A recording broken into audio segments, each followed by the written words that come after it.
Assalamualaikum warahmatullahi wabarakatuh. Apa kabar anak-anak Bapak? Mudah-mudahan kalian sehat selalu ya, dan tetap semangat dalam meraih cita-cita. Baik, untuk materi kali ini Bapak akan memberikan materi mengenai sholat.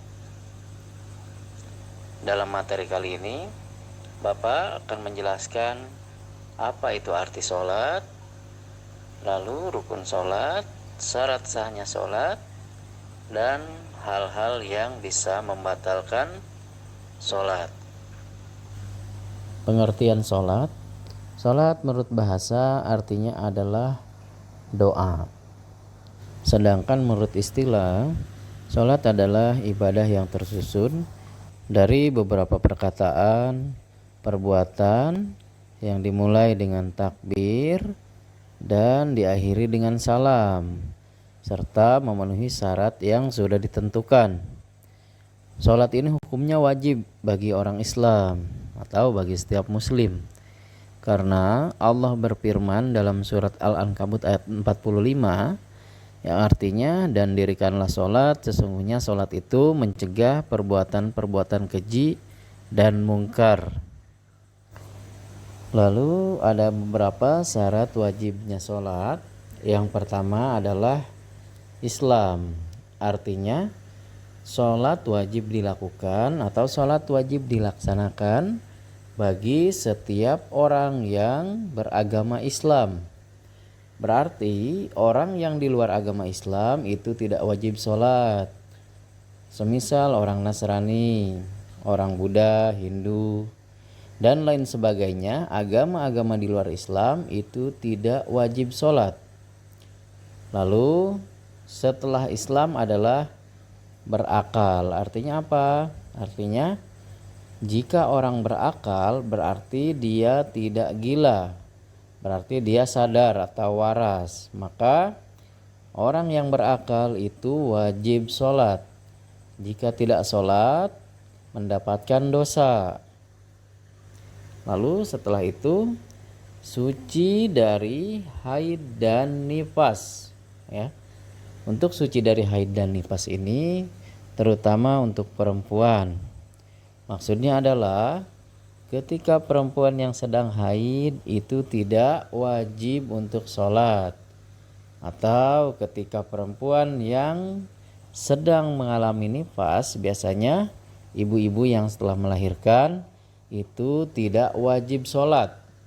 Tetapi jika sudah suci dari haid dan nifas, maka wajib melaksanakan sholat, terutama sholat yang 5 waktu. Lalu yang keempat adalah balik. Balik di sini adalah maksudnya sudah dewasa, sudah mengerti hal-hal yang baik dan buruk, itu wajib untuk sholat. Setelah syarat wajib sholat, ada juga syarat sahnya sholat. Yang pertama adalah suci dari hadas besar dan kecil.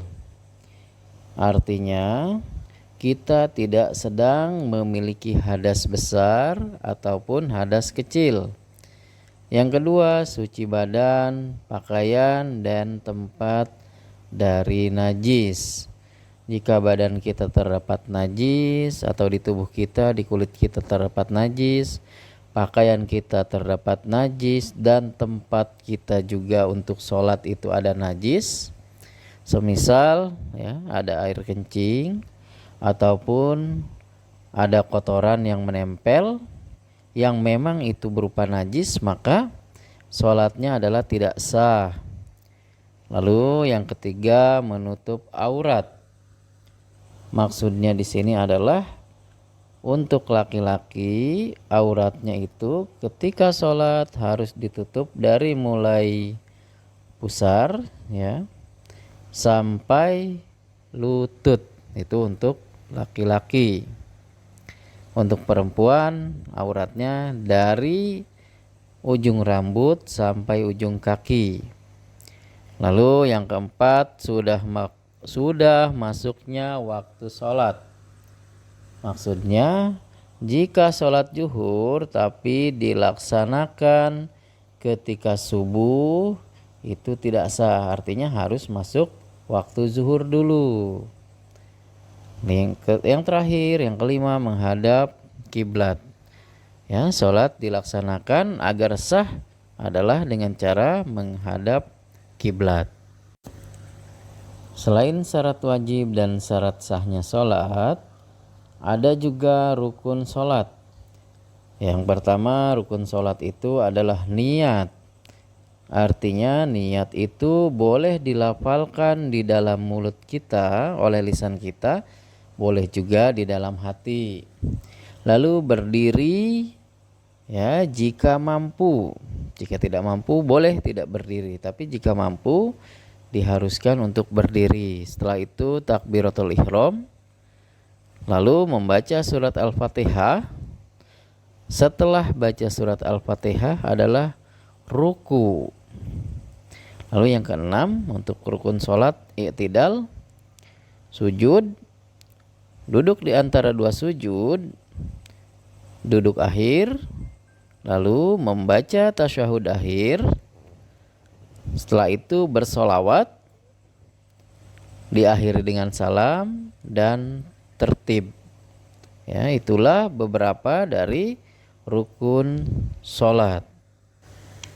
Adapun hal-hal yang membatalkan sholat, yang pertama adalah meninggalkan salah satu rukun dengan sengaja atau memutuskan rukun sebelum sempurna. Lalu meninggalkan salah satu syarat sahnya sholat, itu bisa membatalkan sholat. Setelah itu yang ketiga, sengaja berbicara ketika sholat. Ya, yang keempat, banyak bergerak dengan sengaja. Dan terakhir, makan dan minum dengan sengaja ketika sholat. Itu semua adalah hal-hal yang bisa membatalkan sholat kita. Baik ya, demikianlah materi mengenai tentang sholat kali ini. Mudah-mudahan bisa bermanfaat untuk kita semua. Bapak akhiri, billahi taufiq wal hidayah. Wassalamualaikum warahmatullahi wabarakatuh.